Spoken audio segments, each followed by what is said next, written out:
feels and looks like spring in South Korea, and it's warming up in many other parts of the world as well. It means one thing: festival season is nearly upon us. By next Friday, Coachella 2026 will be underway as the official kickoff to, yes, festival season. Alongside headliners Justin Bieber, Sabrina Carpenter, artists including BIGBANG, TAEMIN, and KATSEYE are being represented by the K-pop industry this year, joining a small but growing number of K-pop performers at past Coachella events, including Epic High, BLACKPINK, 80s, List That Up, The Rose, and ENHYPEN. To talk a little bit more about this year's festival season and what's to be expected, we welcome back K-pop expert Jeff Benjamin.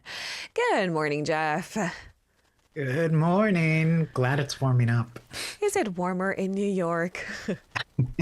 It was warmer yesterday, and today it's very cold, so I don't even know anymore. Hey, I think that's a general theme because our cherry blossoms apparently came 10 days earlier than usual, and that's like a big climate change red flag. And it's getting increasingly difficult to figure out when they'll bloom because once the rain comes, they're gone, Jeff.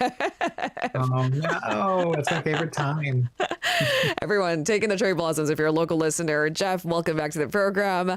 Let's give our listeners a little bit of overview because when the seasons do warm up, yeah, in fact, it does signal a big festival season for all pop culture, and Coachella is kind of a major one. So is this kind of seen as an official kickoff point? Yeah, I would say so. Many times Coachella is kind of seen as like the teaser of kind of what's to be expected from festival season, at least in the West, in that way.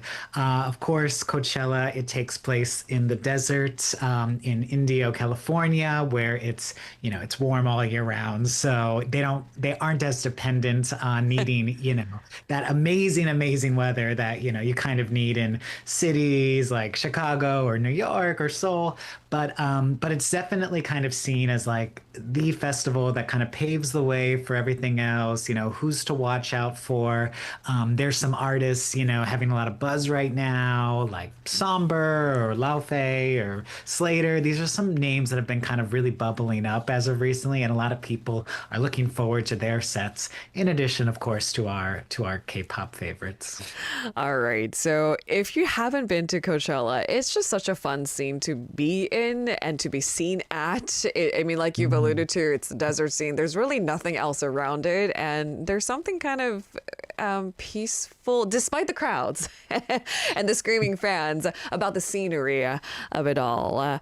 All right. So let's talk about the lineup. One by one, Big Bang is performing on day 3 in what will be the long-awaited reunion for the legendary group. I'm assuming it's the 3 of them, but correct me if I'm wrong. What's special about this moment, Jeff? Yeah, and for all intents and purposes, it does look like it's going to be the 3 members, G-Dragon, Taeyang, and Daesung. 4th member, Top, has more or less indicated he is no longer with the group. He actually is releasing his solo album later today, actually, in Korea. I'm seeing definitely more commercials of Top around, not on TV per se, but we have a lot of these displays now up at anywhere there's a lot of foot traffic. And I thought, I did a double take and said, oh, is he back? and I thought, sure. And apparently he's dropping a new solo album. He is dropping a new solo album, so I think he's a little busy, but it looks like the 3 of the guys are coming back for this. To be honest, actually, it's a very long-awaited moment for Big Bang at Coachella. If you guys might remember, Big Bang was actually announced for Coachella 2020. Of course, we know what happened with 2020 and the pandemic canceling life as we knew it. But I remember speaking to even YG Entertainment at the time that, Big Bang's comeback and, new music together was still underway and still going to happen. But clearly plans majorly shifted. They've lost members since then.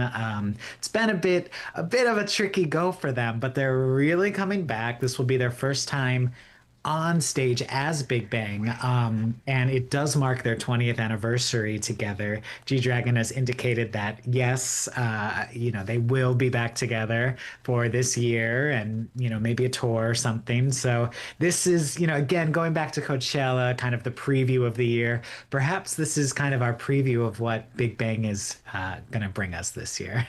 Jeff, I was always a little bit sad that I never had a chance to see Big Bang in concert. And I kid you not, the second they make the announcement, I will do everything in my power and legal boundaries to get myself there. I'm going to be fingers crossed for you. I hope you do. Thank you. I need all the luck, apparently. Taemin of SHINee will also be there as a soloist. What's significant about his performance and that particular idea of him flying solo? Yeah, well, I'm really proud of Taemin with this moment because, these really big festivals, at least in like the U.S., they're more or less handled by kind of two big promoters. There's Live Nation and there's AEG. Live Nation is very much involved with Lollapalooza. AEG very much involved with Coachella, and it's kind of like you go with one or the other for your tour, and it kind of sets you up for those festivals. Taemin had not been using any of those big names. He'd been using independent or smaller Korean companies for his US tour. But from what I've understood and been told by people, insiders working on this, that his show really was that impressive, and it got that kind of buzz to land him on the festival's kind of buzz radar and attention, and he was able to book it as a soloist. And I think that's just so cool to see that, him now so deep into his career, coming up on 20 years himself, and doing this on his own as a soloist. I think it's so cool. He's been touted as the first K-pop soloist from Korea to perform at Coachella, first male K-pop soloist. So yeah, it's a really big kind of moment for him. And I think he knows that it's a big moment too. He was on the Jennifer Hudson show, a popular talk show here, and he said, this is one of the big moments of my career. So it seems like he knows that this is a big one. Jeff, thank you so much for giving us the backgrounder, because or else I wouldn't have known there was like a whole grassroots movement to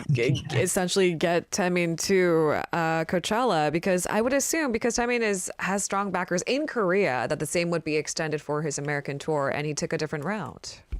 Yeah, and I think that's, to me, it kind of almost gives me like, yeah, I love hearing those kind of stories because it gives me hope that, yeah, you don't just need to not all hope is lost if you are not with one of those big names like that. So I'm super proud of him. And again, speaks to his stage presence and power as an artist himself. So it's so funny because I think strictly in the Korean context, I would not label Taemin as an underdog, but I suppose when you're tackling a brand new market, you do become that. And to a brand new audience, you're starting from scratch. You're suddenly a very experienced rookie in a new sort of, I guess, fandom. And he did this authentically, and that's really exciting. All right, so let's talk about the big backers like HYBE. HYBE's global girl group KATSEYE is also in the lineup for Coachella this year. What should we be looking out for in their performance? Yeah, well, this is gonna be interesting because as of lately, it's a little unsure about actually where KATSEYE is. Just one of their members, Manon, went on hiatus, the sixth member. And just today, they teased a new single called Pinky Up, and it looks like only 5 members are in this teaser.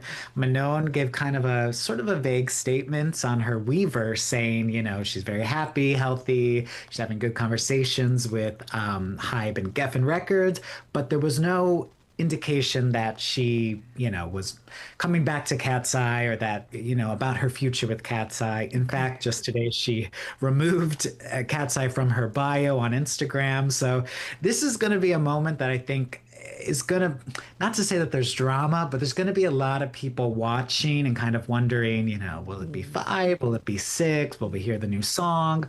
All these things are going to be like really riding for KATSEYE at a really big moment for them in their careers. So a lot swirling with that. And the thing is, Jeff, if history tells us anything, and excuse me for my dated examples, but I'm from a different generation. Destiny's Child they debuted as 4 members, didn't they? And then they saw, I think, immense success as a 3-member piece. So things change all the time, and you just have to ride it out. Exactly. And we, it's so easy to speculate, right? And I know the fans. And I understand the fun and the reason why people speculate, why fans want to know more, why people from the outside are, it's the entertainment section. We spin stories all the time. Right. And that's the thing, like maybe she'll show up and be the surprise, the biggest surprise Stop. of the festival.